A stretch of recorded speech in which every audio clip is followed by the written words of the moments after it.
Each year, Joe Citizen discards more than half a ton of garbage. Everything from empty pizza boxes and eggshells to broken dishes, appliances, old tires, and the kitchen sink. Worldwide, that's almost 1 billion tons of stinking trash every year. And somehow, all of it needs to be either recycled or otherwise disposed of. So, how do they do it?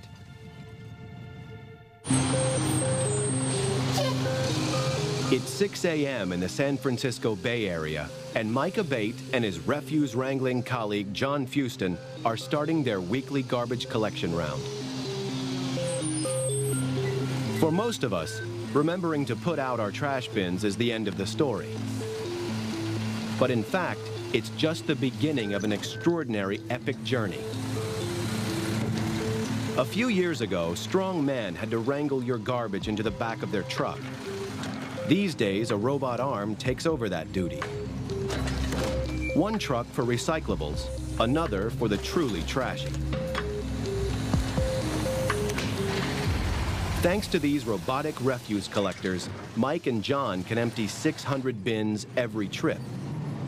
And once they're full of trash, the trucks head for a delightful spot known as the Davis Street Transfer Center. Trucks carrying waste for recycling deposit their load here. To you and me, it just looks like rubbish. But to the discerning eye, there's gold in them there hills. Each truckload is worth hundreds of dollars, but no one is going to pay for it in its present state. First, these vast mountains of trash need to be separated into the various components of paper, metals, plastics, and glass. Doing that by hand would require a small army. So it's a good thing they have George Atrastane and a friendly garbage monster known as the Single Stream Recycling Facility. It's pretty incredible. It's noisy, it's dirty, it's very unglamorous, but it's a fun place to be. George's smelly monster is a state-of-the-art garbage sorting machine. Housed in a building that's barely 300 feet long, it contains almost a mile of conveyor belts. Constantly fed by loaders, it can sort over 300 tons of waste every day and relies on George to keep the wheels turning.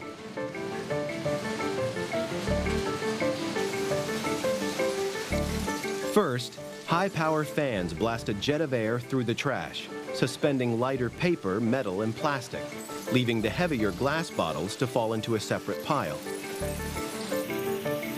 Next, a steep conveyor bounces the garbage across a series of rubber wheels. This causes the light paper products to continue upwards, while heavier metals and plastics drop down onto yet another conveyor belt.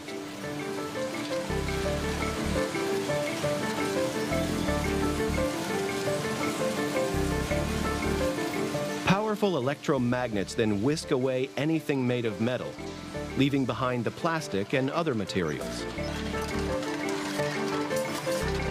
Unfortunately, that's where the machine runs out of tricks.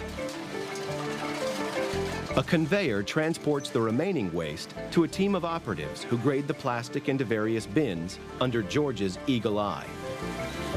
This is our container aisle, and it's a fun, noisy, very unglamorous place to be, but most of our staff actually prefer to be up here because the pace of work is brisk, and there's always a chance of finding someone else's nugget, something fun and exciting.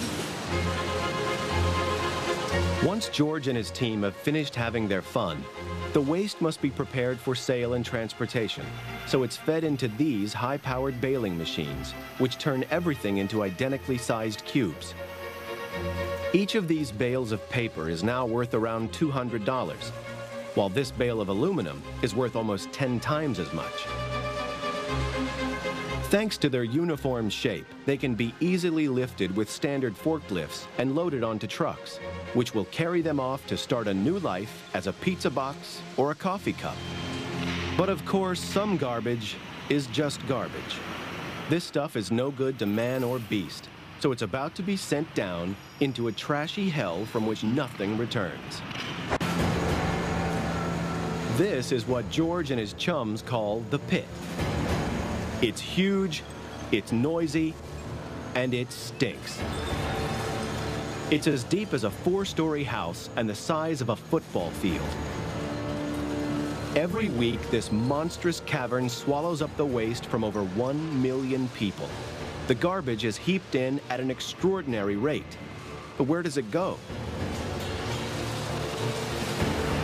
Underneath the pit is a never-ending line of massive 18-wheeler trucks, which park beneath an opening, allowing a combination of bulldozers and grabbers to fill them up.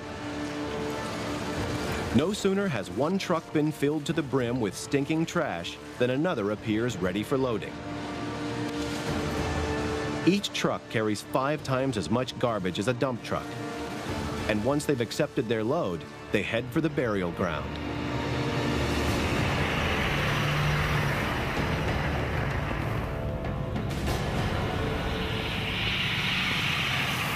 "31 miles outside of San Francisco, the trucks finally arrive at the Altamont landfill site.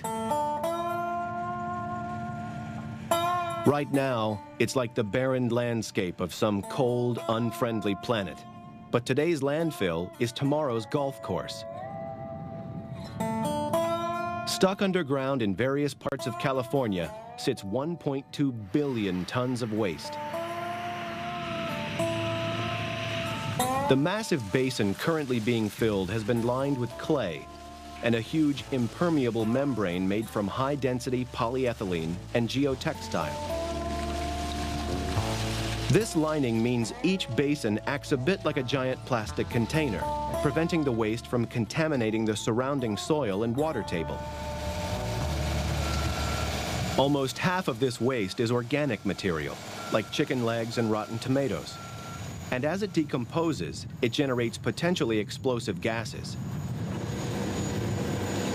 What's more, any trapped air can cause potentially dangerous subsidence.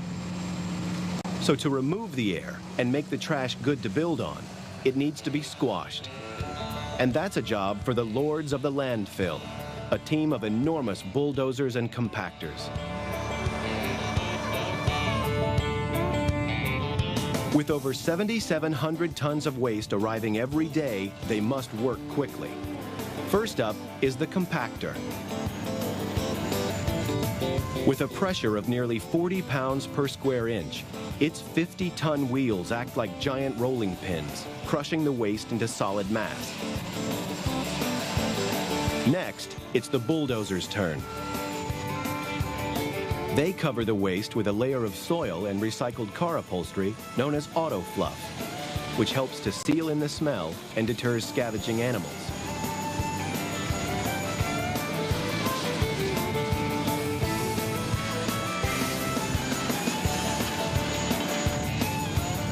Finally, everything is covered with a permanent layer of soil.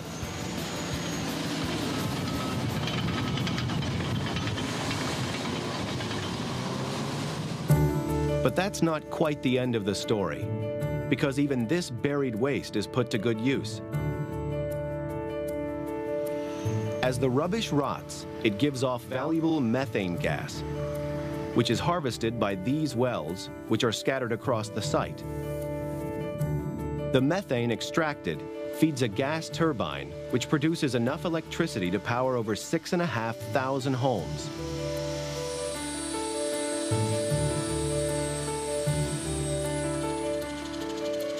What's more, there is also a pilot project to turn some of the methane into liquid natural gas, which will eventually fuel the city's fleet of refuse trucks.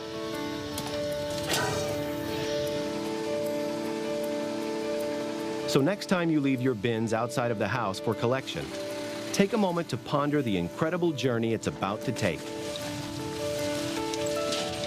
And remember, everything you throw away began life underground.